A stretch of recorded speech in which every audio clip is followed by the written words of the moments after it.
Hello friends, welcome to प्रतियोगिता दर्पण। मैं हूं प्रशांत। आज हम बात करने जा रहे हैं इंटरलॉकिंग सिस्टम के बारे में इंडियन रेलवेज के। कुछ ही दिन पहले न्यूज आती है कि उड़ीसा में एक बहुत ही खतरनाक हादसा होता है जिसमें लगभग 300 लोगों की डेथ हो जाती है और 1000 से भी ज्यादा लोग घायल हो जाते हैं। अब यहाँ पे जो इंडिया के रेलवे मिनिस्टर हैं, उन्होंने ये बात कही कि इंटरलॉकिंग सिस्टम के साथ में कुछ छेड़छाड़ हुई है।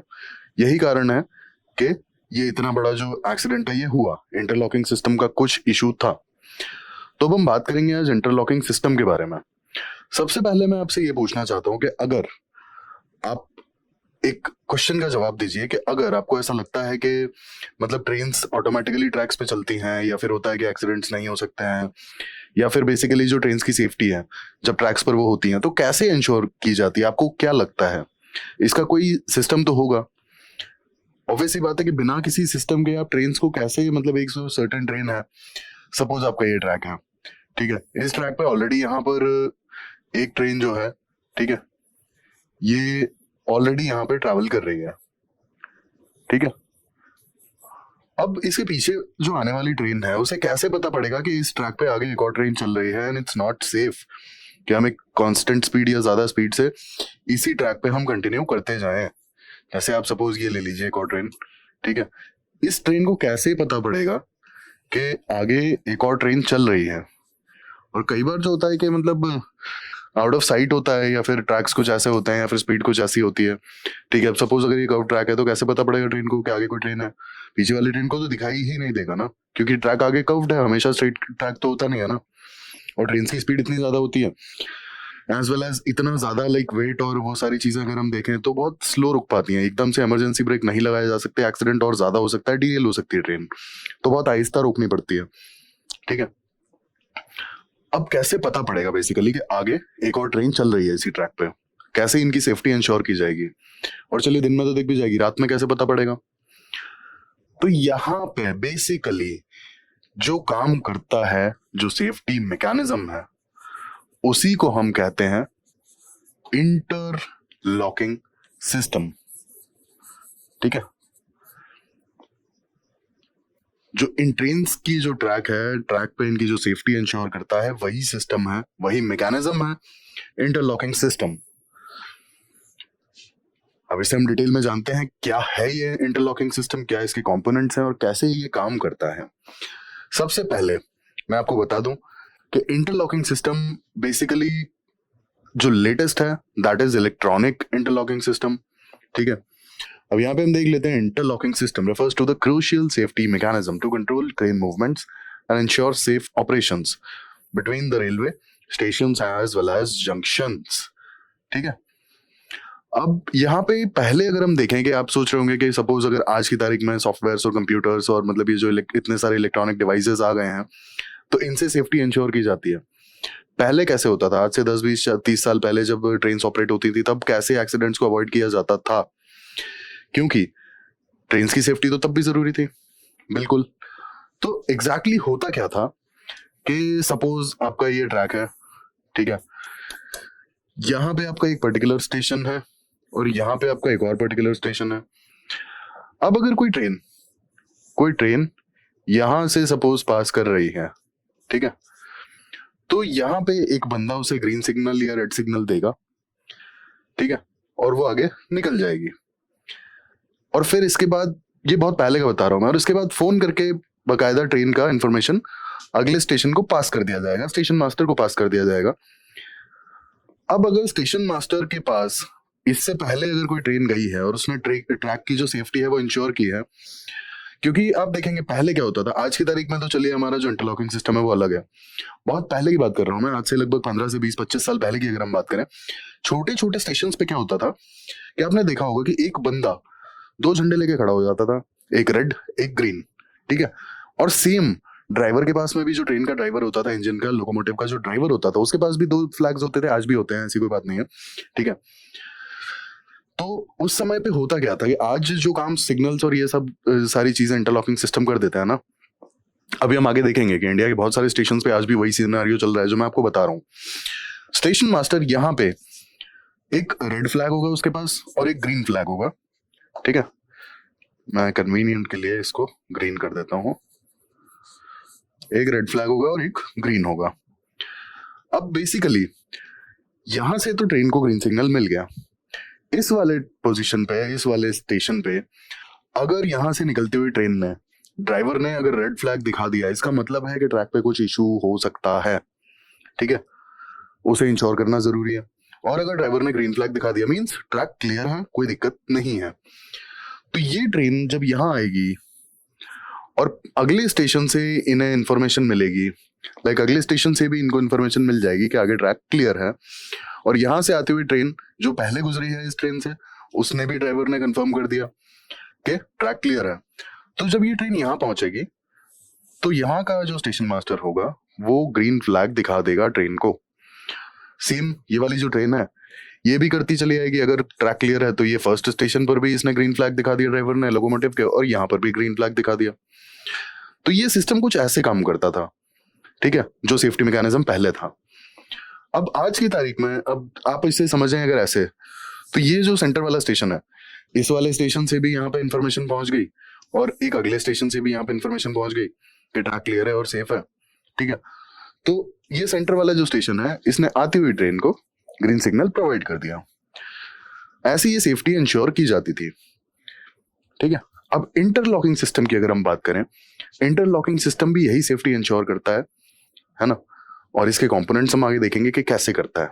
अब अगर हम इलेक्ट्रॉनिक इंटरलॉकिंग सिस्टम की बात करेंगे तो बेसिकली इलेक्ट्रॉनिक इंटरलॉकिंग सिस्टम में software as well as computers का यूज होता है और कुछ इलेक्ट्रॉनिक डिवाइसेस का एडिशनल यूज होता है।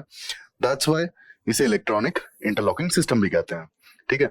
अब यहाँ के इक्विपमेंट्स, अगर इलेक्ट्रॉनिक इंटरलॉकिंग सिस्टम के इक्विपमेंट्स की बात करें तो सबसे पहले आता है सिग्नल्स, फिर आता है पॉइंट्स, फिर बेसिकली आपका कुछ और एडिशनल इलेक्ट्रॉनिक डिवाइसेस, ये सब मिलके इसके कंपोनेंट्स बनाते हैं, ठीक है।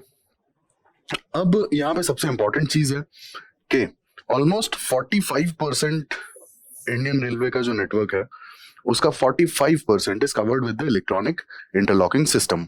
ये 2022 का डेटा है। अब इलेक्ट्रॉनिक इंटरलॉकिंग सिस्टम के हम कंपोनेंट्स की बात करते हैं। सबसे पहले आता है सिग्नल। सिग्नल बेसिकली आपका रेड, ग्रीन, ऑरेंज, ठीक है। जनरली ट्रेन्स के मतलब केस में आप देखेंगे तो तीनों ही लाइट होती है ना। अब रेड का मीन्स है स्टॉप, ऑरेंज का मीन्स है प्रोसीड स्लोली, या तो आप धीरे से बढ़ सकते हैं रुके हुए हैं तो, और अगर आप तेज हैं तो आपको स्लो होना पड़ेगा, है ना, कॉशियसली। एंड ग्रीन है कि आप जिस स्पीड से जा रहे हैं चले जाइए। तो सिग्नल ऐसे सेफ्टी इंश्योर करता है। अब सिग्नल एक पर्टिकुलर लाइक ऑपरेटर इसे ऑपरेट करता है और उसके सामने एक सर्टेन डिवीजन का या फिर एक सर्टेन ट्रैक का पूरा पूरा मैप होता है, ठीक है। तो वो वहां से जो सिग्नल्स को ऑपरेट करता है ऑपरेटर के सामने पूरा पूरा चार्ट और सारे ट्रैक्स होते हैं कि हाँ इस ट्रैक पे आगे कोई ट्रेन नहीं है, तो ये ग्रीन सिग्नल किसी भी ट्रेन को दे देगा। और अगर आगे कहीं ट्रेन है, आगे कुछ इश्यू हो सकता है, आगे का ट्रैक ऑक्यूपाइड है, तो रेड सिग्नल ऑपरेटर प्रोवाइड कर देगा और ट्रेन रुक जाएगी। तो ऐसे सेफ्टी को इंश्योर किया जाता है। दूसरा आता है पॉइंट।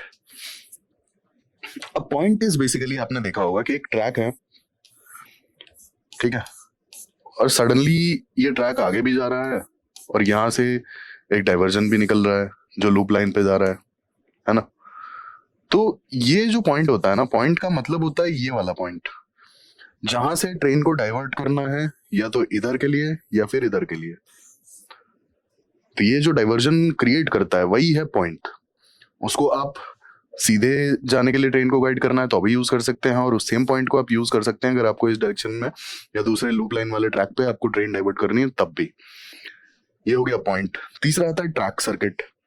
अब ट्रैक सर्किट बहुत इंपॉर्टेंट कंपोनेंट है पूरे इलेक्ट्रॉनिक इंटरलॉकिंग सिस्टम का। कैसे है? बेसिकली ट्रैक सर्किट होता क्या है, आपका ट्रैक है तो ट्रैक हमेशा होता है ना पोर्शंस में डिवाइडेड होता है। अब नॉट एग्जैक्टली पोर्शंस, ट्रैक हमेशा कंटिन्यूअस होता है, लेकिन आप रेल्स को देखेंगे ना तो रेल्स में बहुत ही छोटा सा गैप होता है। दो रेल्स को जब कनेक्ट करते हैं तो बहुत छोटा सा गैप बीच में छोड़ा जाता है।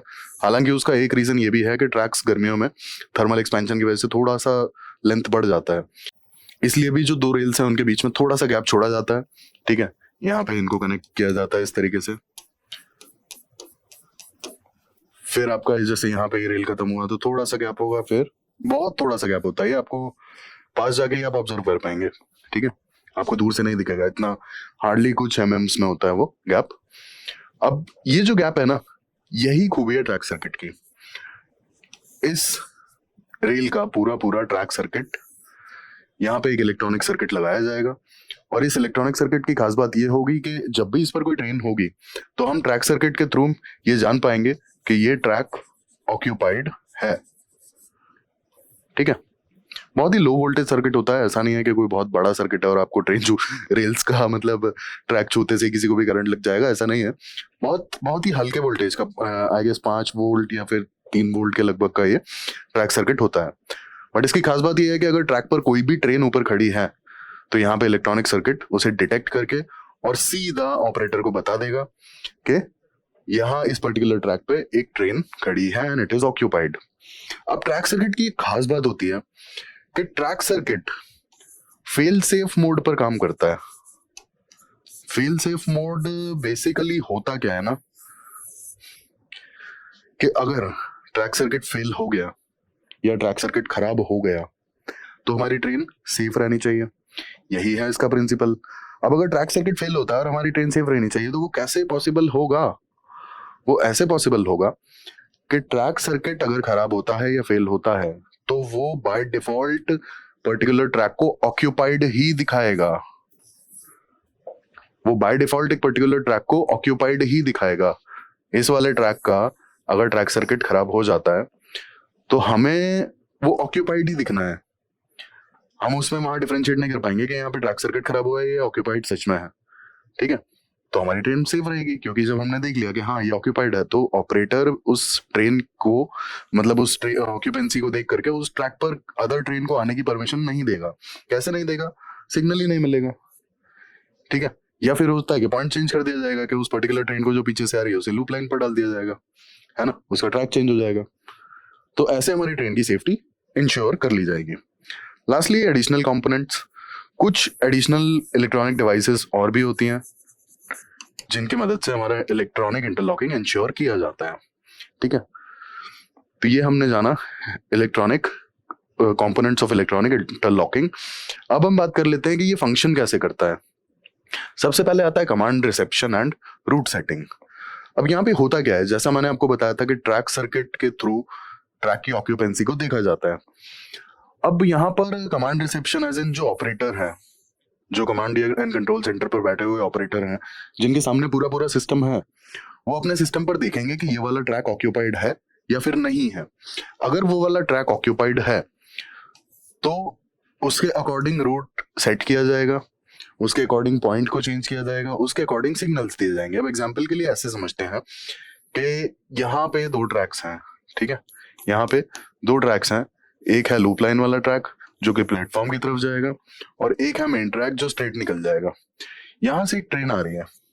ठीक है, एंड सपोज कि इस वाले ट्रैक पर कोई ट्रेन ऑलरेडी खड़ी हुई है। एग्जांपल के लिए आप मान लो कि गुड्स ट्रेन है ये। ठीक है, ये गुड्स ट्रेन ऑलरेडी यहाँ पे खड़ी हुई है। तो ये वाला ट्रैक जो है ये ऑक्यूपाइड दिखेगा कहां पर? कमांड सेंटर पर। अब इसकी वजह से जो पीछे से ट्रेन आ रही है यहाँ पे उसका पॉइंट चेंज किया जाएगा। ठीक है, सिग्नल ऑलरेडी वहां स्लो डाउन करने का दे दिया जाएगा, इसका पॉइंट के थ्रू डायरेक्शन चेंज किया जाएगा और ये इस वाले ट्रैक पर चली जाएगी। तो हमारी दोनों ट्रेन की सेफ्टी इंश्योर कर ली गई। ठीक है, रूट को सेट करके। सेकेंडली आता है अलाइनमेंट एंड इंटरलॉकिंग। अब बेसिकली इंटरलॉकिंग एज इन के अलाइन, हमने यहाँ पे पॉइंट से अलाइनमेंट चेंज किया और इस वाले ट्रैक के लिए इंश्योर कर लिया कि हमारी जो पीछे से आने वाली ट्रेन है वो इस पर्टिकुलर ट्रैक पे चली जाएगी। ठीक है, और ये इंश्योर कर दिया इंटरलॉकिंग के थ्रू कि जब तक ये ट्रेन पूरे तरीके से यहाँ नहीं पहुंच जाएगी और हमें सिग्नल नहीं मिल जाएगा। ठीक है, क्लियर, और मतलब सिग्नल ट्रैक ऑक्यूपेंसी के थ्रू, ट्रैक सर्किट के थ्रू हमें सिग्नल नहीं मिल जाएगा कि ये वाला ट्रैक हमारा खाली हो चुका है, तब तक ये जो पॉइंट है ना ये इसी डायरेक्शन में रहेगा ट्रेन के लिए। मतलब ट्रेन पास होती रहेगी और इसी डायरेक्शन में जाएगी, वो सीधे नहीं जा सकती, है ना। और जैसे ही हमें यहाँ पे ट्रैक ऑक्यूपेंसी का मतलब सिग्नल मिल गया कि ट्रैक खाली है, वैसे ही हमारा ये न्यूट्रल हो जाएगा या फिर मतलब वो बाद की बात है। बेसिकली जो अलाइनमेंट इंश्योर करना और जो इंटरलॉकिंग इंश्योर करना वो यही है कि जब तक यहाँ ट्रैक सर्किट का हमें सिग्नल नहीं मिलता है कि ये ट्रैक खाली हो चुका है, तब तक हमारे पॉइंट का डायरेक्शन चेंज हो ही नहीं सकता। ठीक है, वो हो गया alignment and interlocking. Then signal for train proceeding, जैसा कि हमने देखा था कि जो सिग्नल्स प्रोवाइड किए जाते हैं और ऑपरेटर के द्वारा, ऑपरेटर उन्हें प्रोवाइड क्यों करता है, क्योंकि जैसे हमने यहाँ पर देखा था कि आगे एक ट्रेन ऑलरेडी खड़ी हुई थी, तो पहले ट्रेन को स्लो डाउन करने का सिग्नल मिला और इसके बाद यहाँ से पॉइंट चेंज करके और दूसरे ट्रैक पर डाल दिया गया। अब यहाँ पे अगर ग्रीन सिग्नल होता और ट्रेन फुल स्पीड में चली जाती तो आगे तो ऑलरेडी एक ट्रेन खड़ी हुई थी ना, फिर तो एक्सीडेंट हो जाता। तो सिग्नल के थ्रू भी हमें काफी सारी चीजें कंट्रोल करने को मिलती हैं। Then collision prevention. अब कोलिजन को प्रिवेंट करने के लिए यहाँ पे हमने देखा कि ट्रैक सर्किट कैसे काम आता है। यहाँ पे ट्रैक सर्किट सिग्नल दे रहा है कि ट्रैक ऑक्यूपाइड है, ठीक है, और यहाँ पे भी सिग्नल दे रहा है कि ट्रैक ऑक्यूपाइड है। अब या तो हमें कोलिजन को प्रिवेंट करने के लिए क्या करना होता, या तो पहले हमारी आगे वाली ट्रेन चली जाए, एक सेफ डिस्टेंस पे चली जाए। जैसे आजकल का जो सिस्टम है ये मतलब कि ट्रेन का डिस्टेंस जो है दो ट्रेन के बीच का एटलीस्ट 5 किलोमीटर होना चाहिए। आज का सिस्टम जो है ये इंश्योर करके चलता है कि 5 किलोमीटर का डिस्टेंस है तो बहुत सेफली ट्रेन को रोका जा सकता है स्लो डाउन करके, ठीक है। तो अब हमारा सीन क्या है कि या तो आगे वाली ट्रेन निकल जाए और कम से कम 5 to 10 किलोमीटर का दोनों के बीच में डिफरेंस हो जाए ट्रैक पे, उसके बाद हम अपनी पीछे वाली ट्रेन को चलने के लिए परमिशन देंगे। क्यों? क्योंकि हमारा ट्रैक सर्किट तो ऑक्यूपेंसी बता रहा है ना, यहाँ पर भी और यहाँ पर भी, तो हमें वो चीज इंश्योर करनी है। दूसरी चीज कि हम कोलिजन प्रिवेंशन के लिए पीछे वाली ट्रेन को भी रोक दें, यहाँ से जो ट्रेन आ रही है उसे भी हमने रोक दिया, उसे रोक दिया तो भी हमारा कोलिजन प्रिवेंशन हो जाएगा। तीसरा कि हम इस वाले ट्रैक पे डाइवर्ट कर दें। तो ये 3 तरीके से हमारा जो इंटरलॉकिंग सिस्टम है वो हमें हेल्प करेगा कोलिजन प्रिवेंट करने में। देन पॉइंट लॉकिंग, जैसा कि हमने देखा था कि जब तक हमें इस वाले ट्रैक का ऑक्यूपेंसी का सिग्नल नहीं मिल जाएगा तब तक हमारा पॉइंट लॉक्ड रहेगा, वो मूव नहीं कर सकता। जो भी यहाँ से ट्रेन आएगी वो इसी डायरेक्शन में इसी ट्रैक पे जाएगी, आगे सीधी इस वाले ट्रैक पर नहीं जा सकती है वो। एंड फेलियर इंडिकेशन, जैसा कि मैंने आपको बताया था फेल सेफ। अब ट्रैक सर्किट की एक खास बात है कि अगर वो फेल हो गया तो ट्रैक ऑक्यूपाइड ही दिखना है ऑपरेटर को, और कोई पॉसिबिलिटी नहीं है, तभी हमारी ट्रेन की सेफ्टी इंश्योर रहेगी। तो ये हमने देखा फंक्शनैलिटी के बारे में, और हमने डिस्कस किया कि इलेक्ट्रॉनिक इंटरलॉकिंग सिस्टम जो इंडियन रेलवे यूज करता है वो क्या है, उसके क्या कंपोनेंट्स हैं, उसके क्या बेनिफिट्स हैं, ठीक है। ऐसे इंफॉर्मेटिव वीडियोस के लिए हमारे साथ जुड़े रहिए। Thank you, thanks for watching.